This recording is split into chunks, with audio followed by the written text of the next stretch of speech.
prise.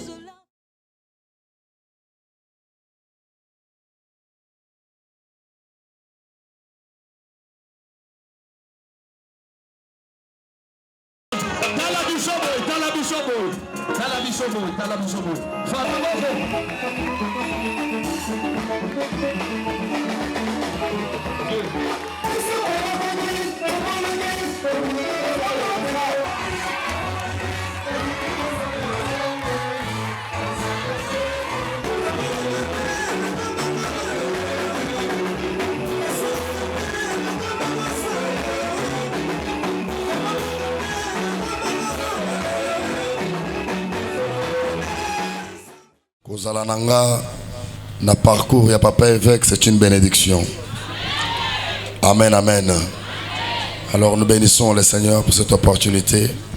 J'aimerais qu'une année au Yalelo, Zamba Fongo la page à Sika, Zamba Kote Sabiso na parcours à Sika, pour notre simba bénédiction à Bisso. Merci, que Dieu vous bénisse abondamment. Merci.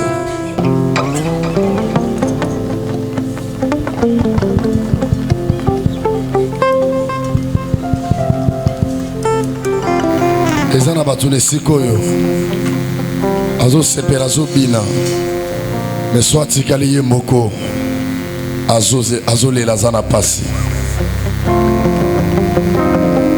Zamboto sambela zamba papa évêque azazambe na biso nyonso naleka na loboko papa oyo nakoma ko voyager bapoto o nakana te o papa nanga kenda te Tikete nzambe évêque akanisa mutuma ona pokwa lelo. Jésus. Alléluia. Jésus. Alors j'aimerais que tu chantes cette chanson avec moi. Alléluia.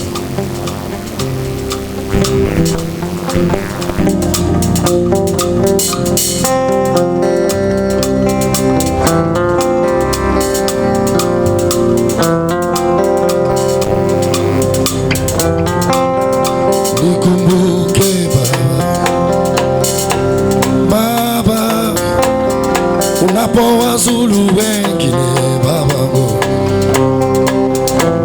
Yesu kole kanga ite baba Baba ata soki ole kibambingi nase kole kanga ite baba Kobwa kanga ite baba ata soki obwa kibambingi babango Kobwakanga eteba Zambi waba moi ata soki obwaki bambini Kolekanga eteba Yesu kobwakanga eteba Talandenge batele biba sosela Gana kufa Mukuna kukuimisha mama mchana Kuleko kakwela miko yetu sena wani Ujibusa kujimwima na jamuru hamoi Zambi akwelela chibi mchaku moi Zambi akusaji kukumana Chigama na zambi chendela kujiyala Ujimwendela kwa muna mwamboi wa kwa muna watu yesu Beta mudolo samba lokota yona kwa lelo Yes Baba unikumbuke Baba unikumbuke Yesu Baba unikumbuke Baba unikumbuke Yesu Alléluia Sina kate Maya miseko mibome sano Yangona siye kate Akoyoka makele la bana triomphe. Merci beaucoup. Son éminence le patriarche évêque Pascal Mukuna, représentant légal de la grande communauté dans le monde. Aux membres du comité directeur de la grande communauté à Sika, aux éminents pasteurs et hommes de Dieu ici présents, chers frères et sœurs en Christ, distingués et invités en vos titres et qualités respectifs, Shalom. En ce moment heureux et de joie que nous célébrons la première année d'existence de notre église ACK Triomphe, il nous est permis de prendre la parole à cette occasion pour d'abord rendre grâce à l'Éternel Dieu Tout-Puissant qui a permis que cette église ACK Triomphe puisse subsister et totaliser une année d'existence. Pour sa gloire, notre Dieu est le maître des temps et des circonstances. Nous adressons nos vifs remerciements au patriarche évêque Pascal Mukuna pour son implication, sa bienveillance et sa disponibilité. Lui qui a pu autoriser à l'ACK Triomphe de fonctionner comme l'une des églises de la communauté ACK. Avec un pasteur, Emmanuel Kalala. Que la grâce de Dieu, sa protection, sa bénédiction soit toujours sur lui. Nous remercions aussi toute l'équipe qui l'accompagne. Nous citons le représentant légal adjoint qui est absent, bien sûr, le secrétaire général de la grande communauté, le révérend Raymond Kaloubi ici présent, tous les pasteurs et serviteurs de Dieu ici présents et tous nos invités qui sont venus répondre à cette célébration. Nous n'oublions pas les frères et sœurs de l'ACK Triomphe. À cause de leurs contributions spirituelles, matérielles, ont fait que cette célébration puisse avoir lieu. Nous remercions encore tous ceux qui ont contribué aussi de près ou de loin pour la réussite de cet heureux événement. Qu'ils trouvent ici leur compte à Dieu Tout-Puissant.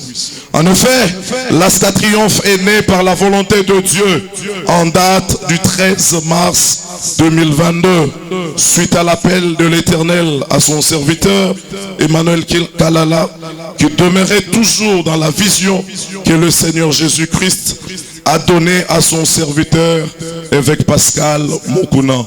Depuis son enfance, il aimait servir Dieu et à chaque fois qu'il a des problèmes, il court vers Dieu pour chercher la réponse et le refuge.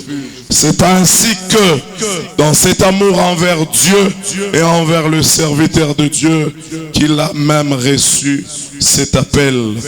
En méditant ces passages bibliques tirés du livre de 1 Jean, chapitre 5, verset 1er jusqu'à 5, il reçoit cette révélation qui dit: tout celui qui croit en Jésus-Christ est le Fils de Dieu triomphe. Comme la communauté ACK croit en Jésus-Christ, Fils de Dieu, cette communauté doit triompher dans tous ses combats. C'est ici où nous avons été inspirés du nom de l'ACK Triomphe.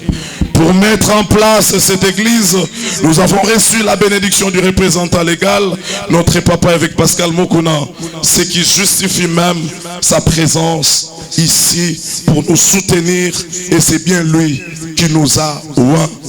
ACK Triomphe fonctionne avec le département suivant. Le département, nous avons le département de maman, le département de papa, le département de jeunes, et ne pas oublier le département de l'écodim. En plus, il y a des services organisés au sein de notre église, comme service du protocole, service de sécurité, l'intendance et le service musical pour nous accompagner dans l'adoration et dans la louange. Tous ces départements et ces services sont unis d'un commun accord derrière les pasteurs Emmanuel Kalala pour remplir la mission que le maître de l'église, qui est Jésus-Christ, nous a léguée. Qui dit: allez partout, faites de toutes les nations mes disciples. Tiré du livre de Matthieu, chapitre 28, le verset 18 à 20. Dans le but de peupler les camps du diable et de remplir les camps de Jésus-Christ. Que Dieu bénisse la RDC, que Dieu bénisse la grande communauté de l'ACK. Yes. Soki mwana abotami akokisi inane basalaka fete sikoyo biso mpe toyebaki te ya nzambe tolobi amen tobandaki kongoloma tobotami tobandi kongoloma tobandi kolia tobandi kobukuta mpe mokulu sikoyo leo tokokisi inane eske eza sengo te soki eza sengo zobetela nzambe maboko makasi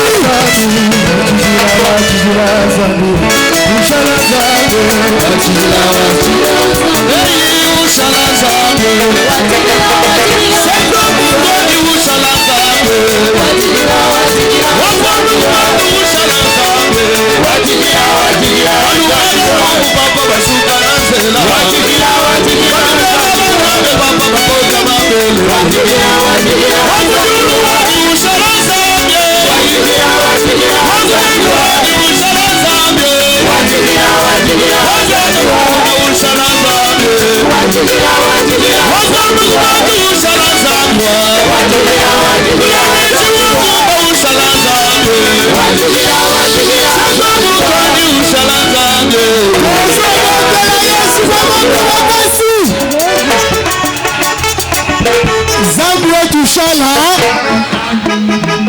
ozo comprendre te ata chiluba na sasa michot zambi shala zambi yango toyini zambi wetushala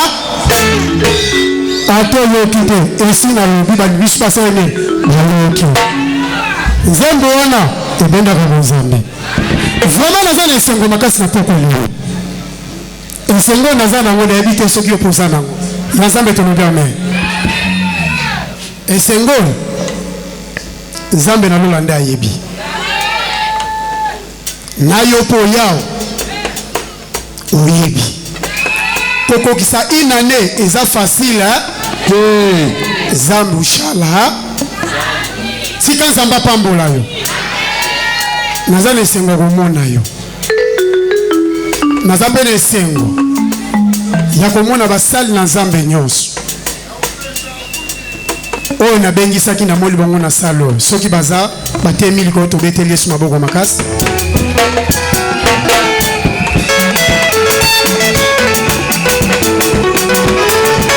bato na nzambe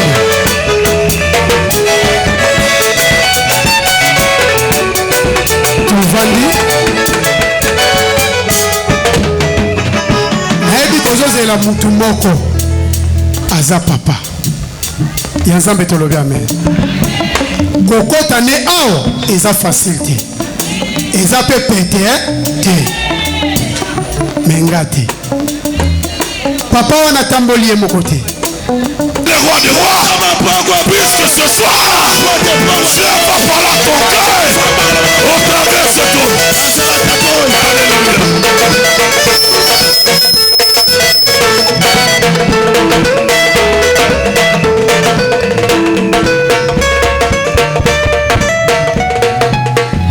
Amen.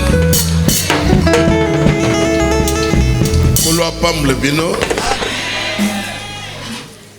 Na zali na esengo makasi puisque mokolo ya liboso ya ouverture na zalaka l'église mosusu ya inane je ne pense pas que okuta mukapo il faut okuta 30 personnes.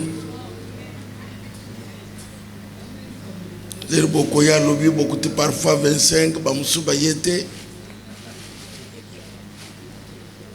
mais ce qu'on nous salé salami c'est une grâce.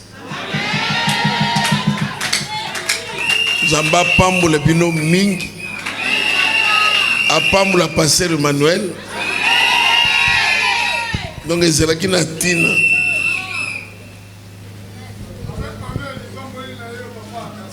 Ezalaki na tina ya kaya na kwa.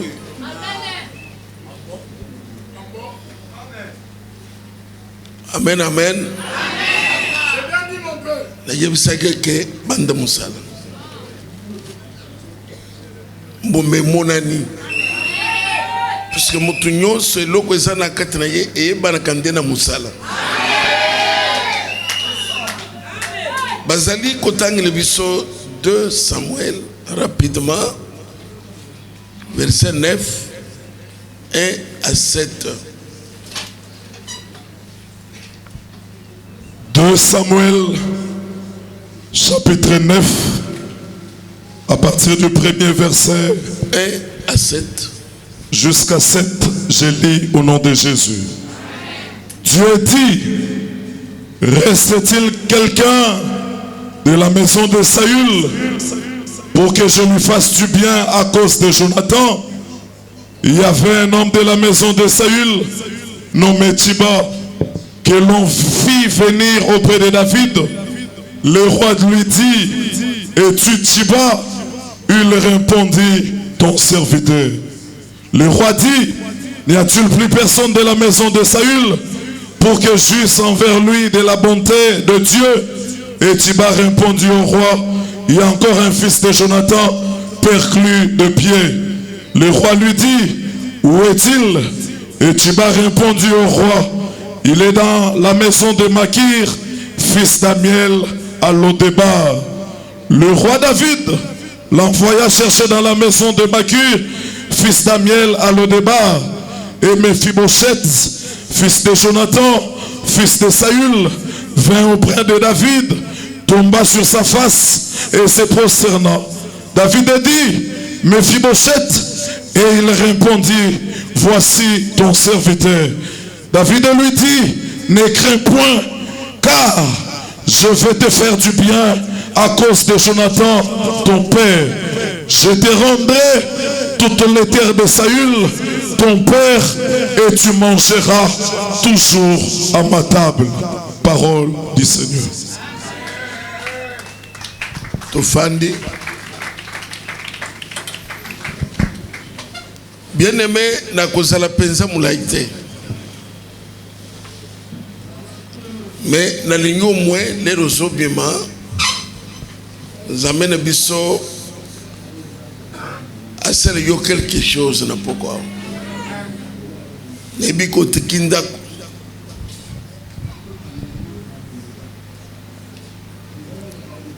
okozo maboko pamate. Likambo eza place où c'est l'enseignement monene.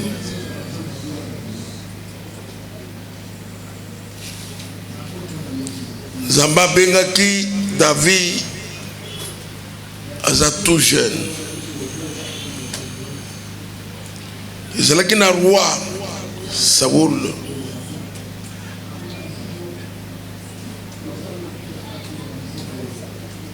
Oyo azalaki un grand roi. Tangu Zamba bengi David, David akomaki na service ya Saoul.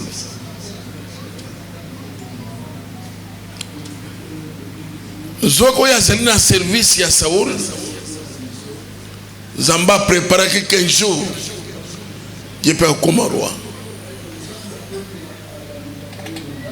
Pourquoi nous avons besoin d'enseignement? Lobi ya muto ebi ya ngote.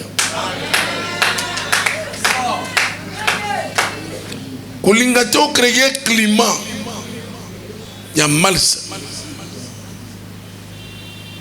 na mutu. O parfois Zamba tchena nzela na yo 15 jours akusunga yo.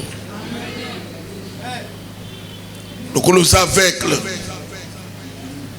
le béya ko regretter.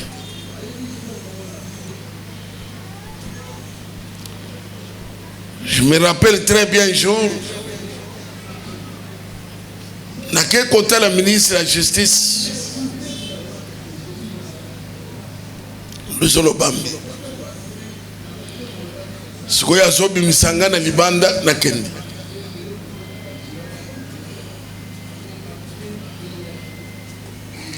Na moni papa église, Zobi Misanga que papa, ce qu'on a sungangai. Nazana dossier umeli ministre a signé wana ministre ko yokenta lokola zamu ninga ne saison nan azongi ne bisekelo papa église azana problème alobi nini dossier non dossier na mona kango na pesa on a directeur de cabinet kende pas directeur de cabinet nazali ko signaler à s'occuper na yo asili ce dossier na signé ministre akei na yebse ko que porte directeur de cabinet yango ko towana na mona zo sanga ko papa na sina le kakwana moyen na kota koneza te directeur de cabinet na sa ko fani na kinga bwa tusuka mabe na bete na boka mini mibani bani pse ozolo banini o bete directeur de cabinet o yaza kule abo donc les roquets ou talo moni yango no bimi o moni siko wana tu yako sur l'église na bimi nake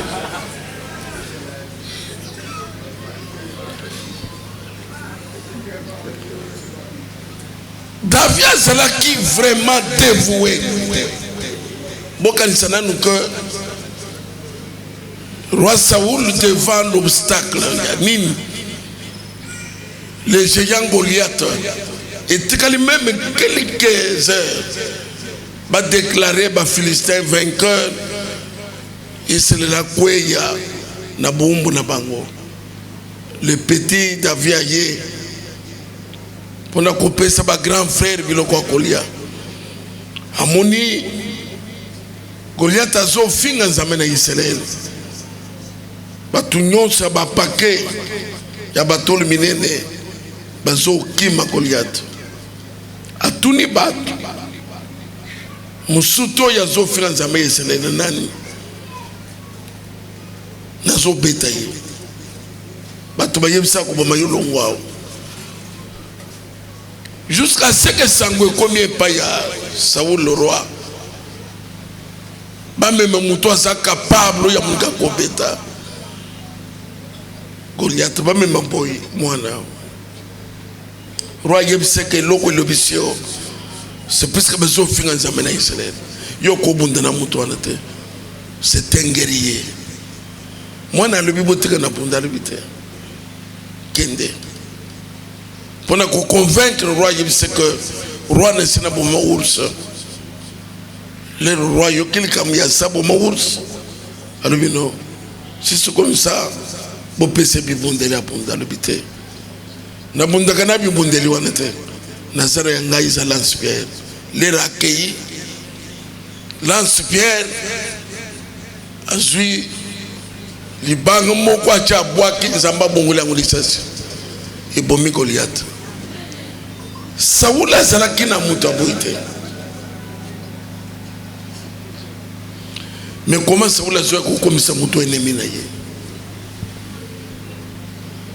Nazoro balikolo ya bolamu.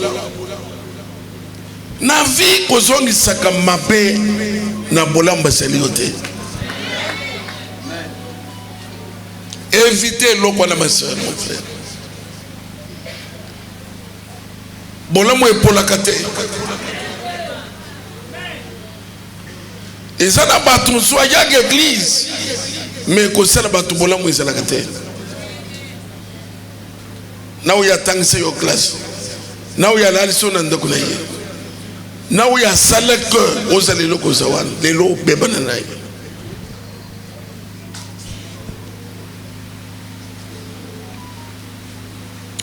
na ndako ya Saoul Saoul a yeko sala ruse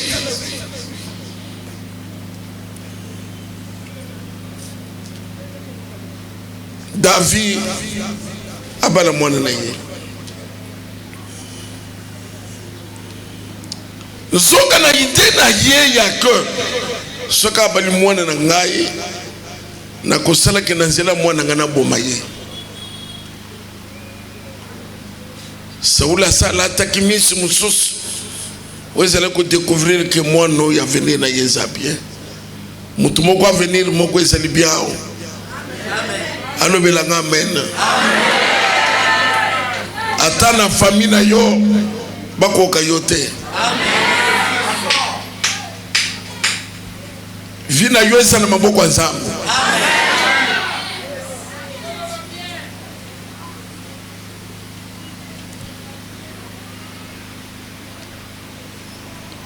Dese ya Nzambe mutu akwesaka yango azate. Ndengo sa wana lelo sabo ilobi okozala boite. Onzamba chekati na yo ata bakotelo nda kwa mulili. Onzamba chekati na yo ata bando ke basanga na butu lelo. Bavimba mabumu bango nyonso.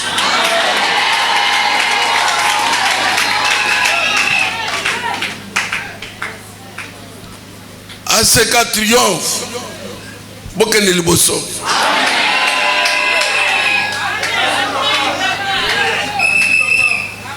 Atana quartier atanani.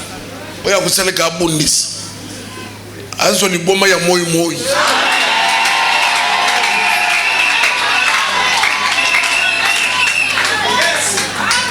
Zambe na nguya. Nazana kondima. Boko kende boy. Yes. Yes. Avancez. Ndakwa munene pe tongami.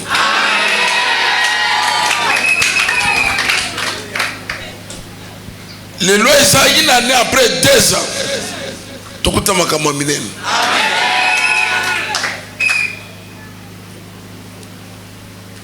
Nandaku ya Saula. Ezekina mwana moko comme Jonathan. L'ère Jonathan wakimiso moni David.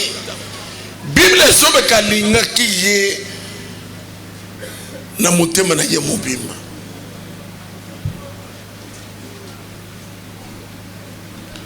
Nazo peso toni.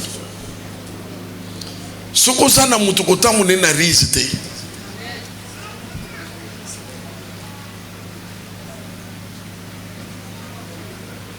Attention.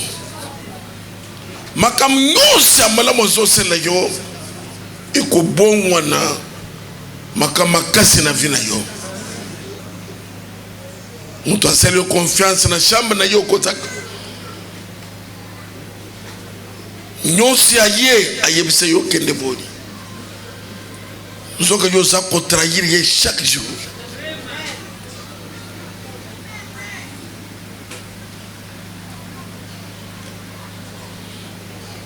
Bien-aimé dans le Seigneur.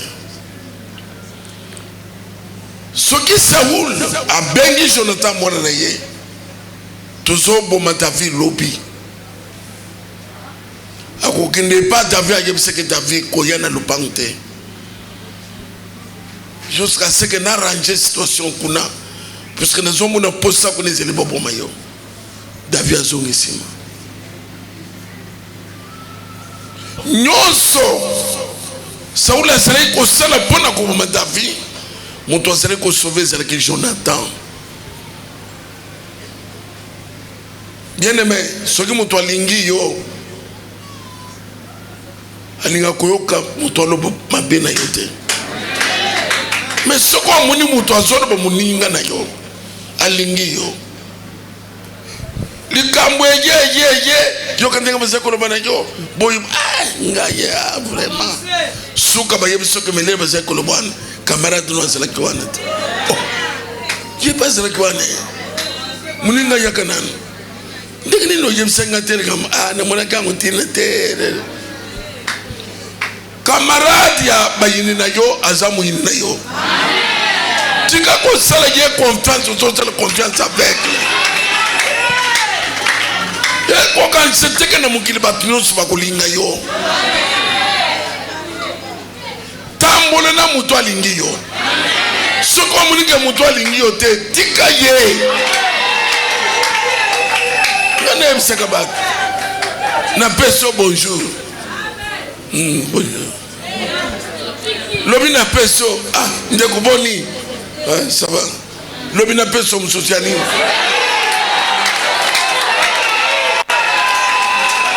Et là, on dit na bonjour wana. tika ye. Est-ce que bonjour il faut appeler ye? Mouina change comme mon thème te.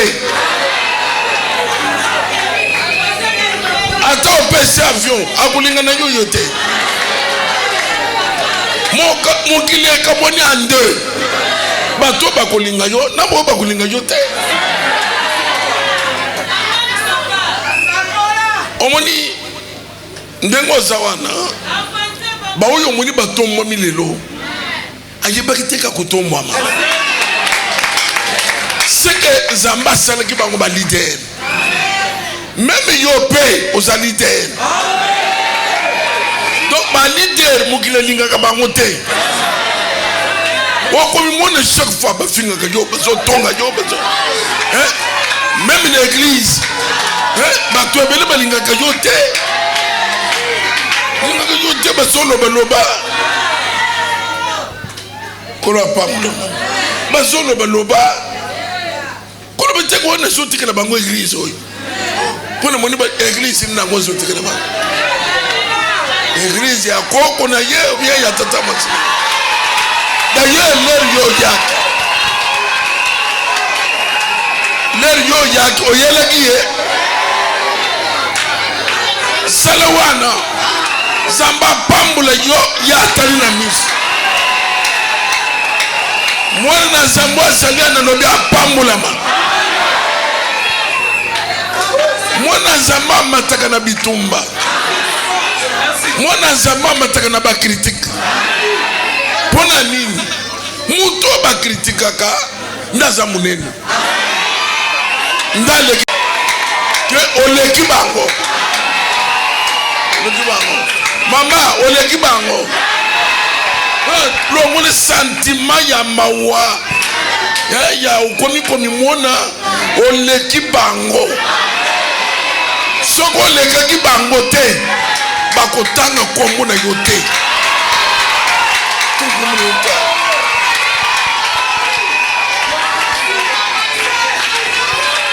Osomoni bato baso tonga mutu aliboma.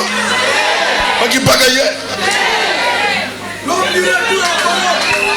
Soko moni bato baso kipe yo. Baza ba complexe.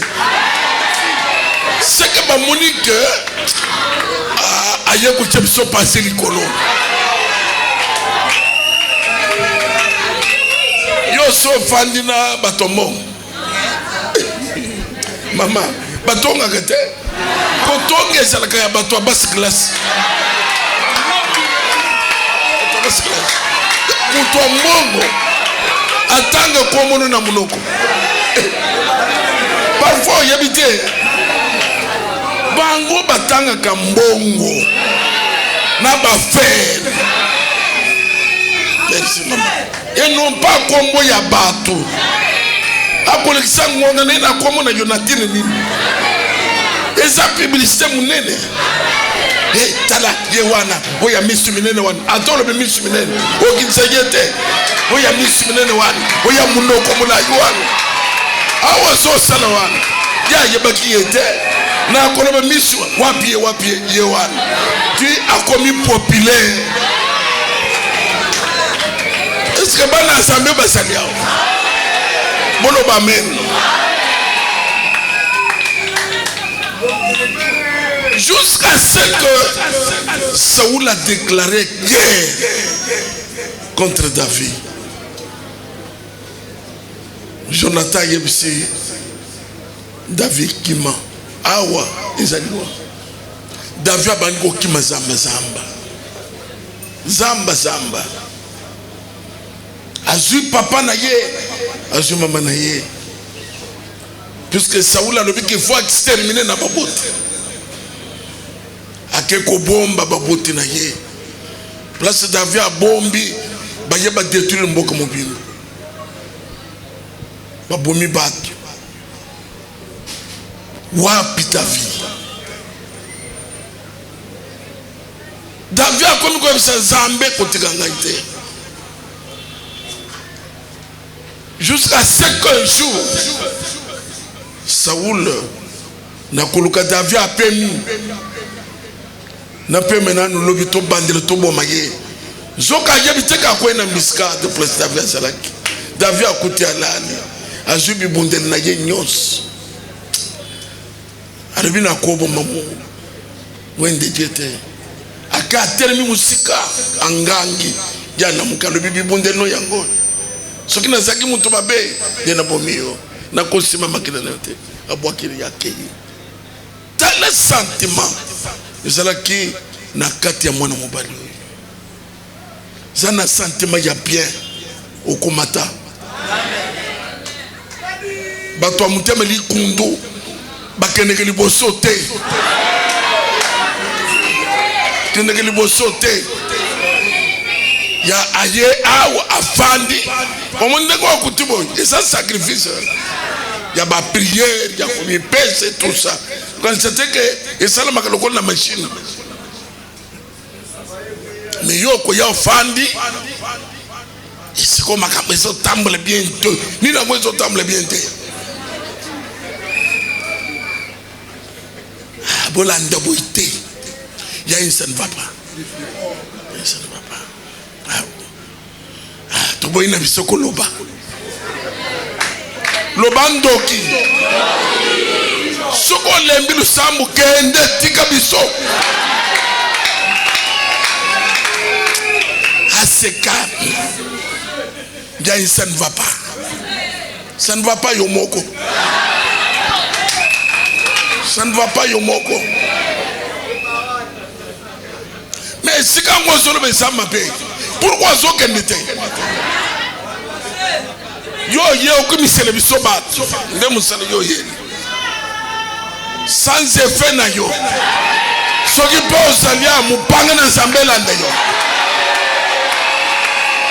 Wakana zambela ndayo.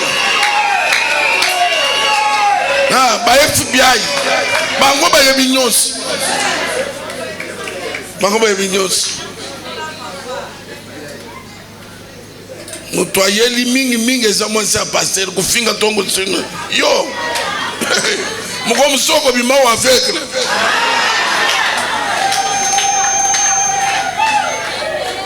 Saoul. Ya yemu sele seli David akufa. Bien aimé mutoko bomba yo tena zambe apesinzelete. Même famille na bino esaka na lisa ko bomba bat. Zambe nga peso longue vie. Pona nini azana yo nanu musala. Zamba ye na colère ko exterminer ndako ya Saoul. David a commis roi. Bible zoba ke na sima ya mikolo. Na ndako ya Saoul. Muto asaka isute. Un jour. Bien aimé. Un jour. Ezalaka na vie en mutu. David azotu na bato. Nandako ya Saoul. Mutu asalaka lisusu te. Azo sala pona Saoul te. Mazol baki pona bolam Jonathan. Atalise panazai. Soki mo moni mutu moko ya ndako ya Saoul.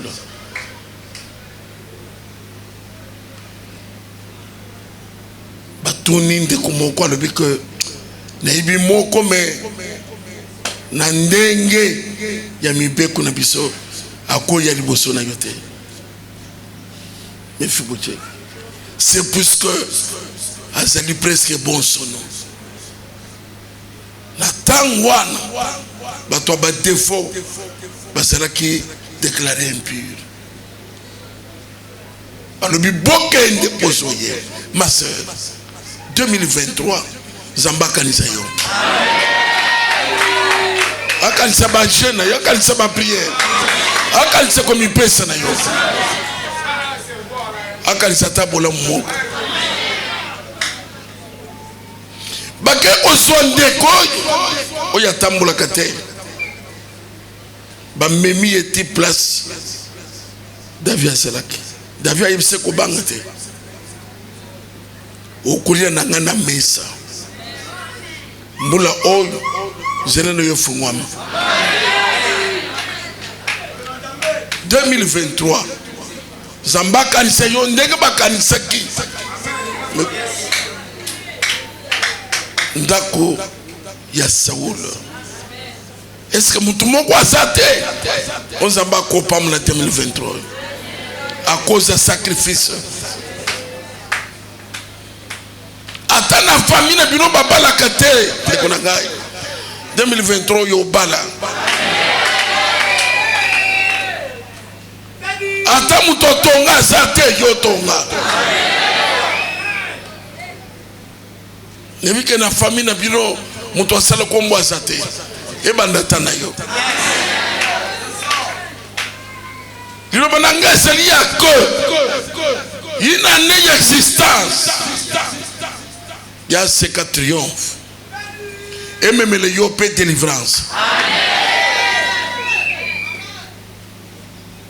ya ndengo salia nzamba selo leader ya famille na bino nzamba selo quelque chose oye kutika la marqué na mitu ya bato mais moi ça qui na maladie ya mulila na zote ebima zambe ya seka acha bendele na yao aseka triomphe faisait la compter parmi l'église oye kusala makamwa minene na communauté seka batu minene babimao basa mutu ya babimao ba homme d'affaires babimao oya lobi amen elandeye na lobi oya alobi amen ebande na poko kolo apambule bimi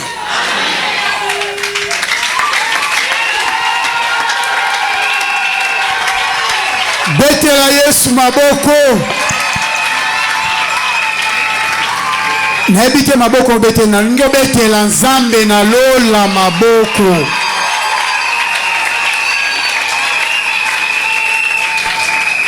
zamba za bien mateya boko kwa koto bakote wana te bakoto triomphe ngo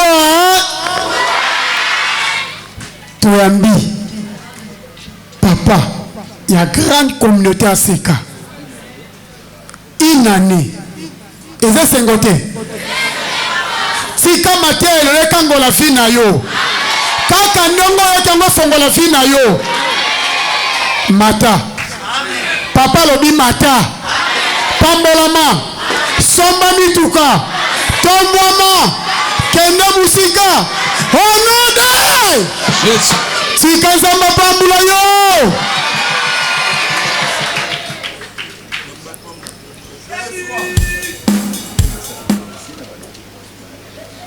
papa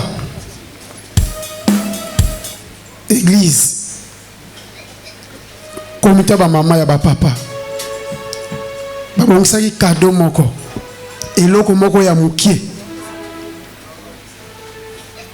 bakokoya nango bozwa nango mbangu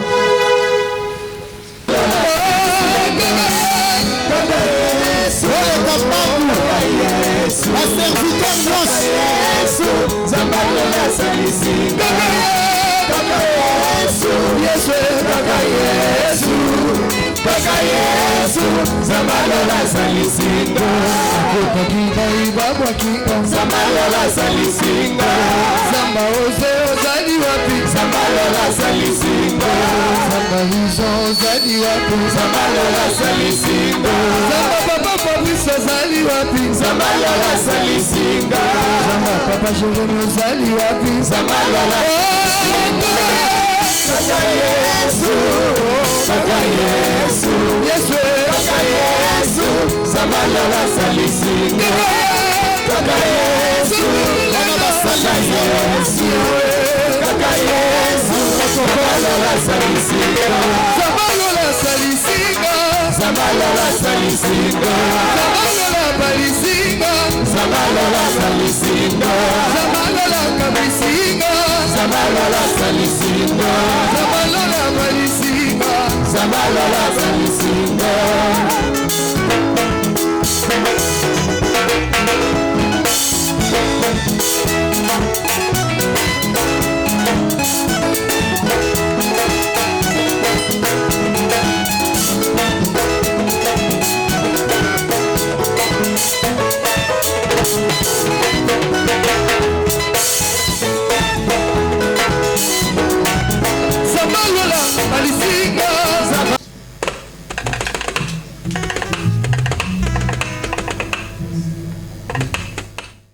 Merci beaucoup Papa Olivier. En tout cas, na commission Nzambe Makasi Nzambe Papa na biso avec Pascal Mukuna. Asa bien parce que Tobandaki a pesara biso chance kende bande église tchana kombo aseka. Na epe na duta kite Tobandi intercession. Kaka boy na intercession Tobandaki église te. Intercession joue tolobi ke to banda. Kilt premier jour to bengi saka avec ayaka assemblée la biso abina pesi bino changu boko dominer pe boko mata vraiment maloba papa et sali musala to tika to sali musala lelo to kokisi inane yango to célébrer ngo elongo na basali na Nzambe nyonso ya grande communauté aseka bayakiao batu minene ba chantre minene oto yebi boyoka na mboka bazalaki aloko ba fiston Kongolo ba Mike Flore Baïgeka Diata, Bazalaki awa, Baïmbi Minene, Baïritier Kasonga, Bazalaki awa.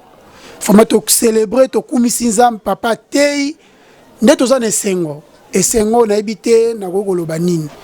Et ça linga vraiment bien makas.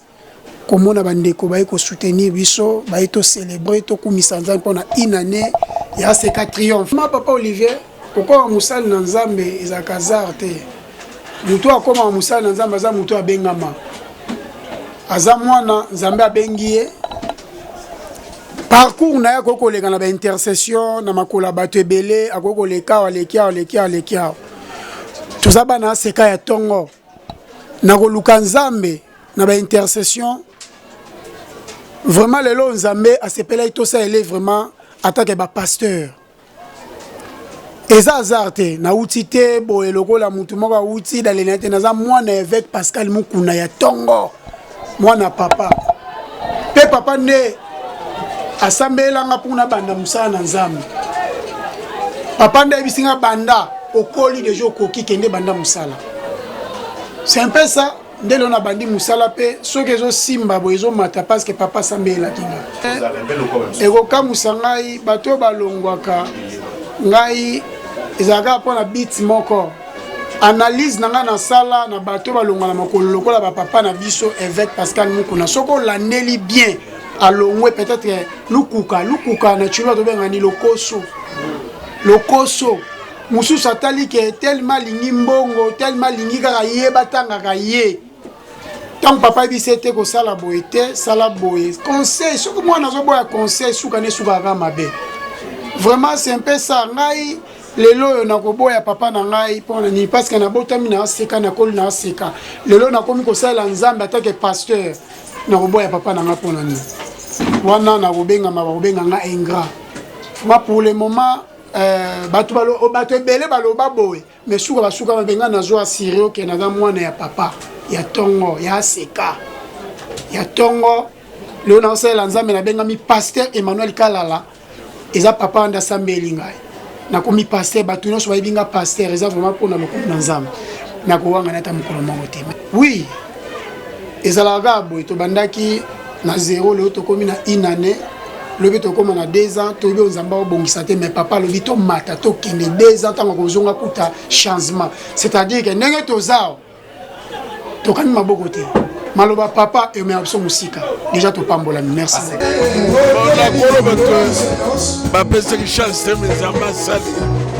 donc dans toutes choses Nzambe mutu aza souverain asungi mosala communauté asekezo banda bato bayebele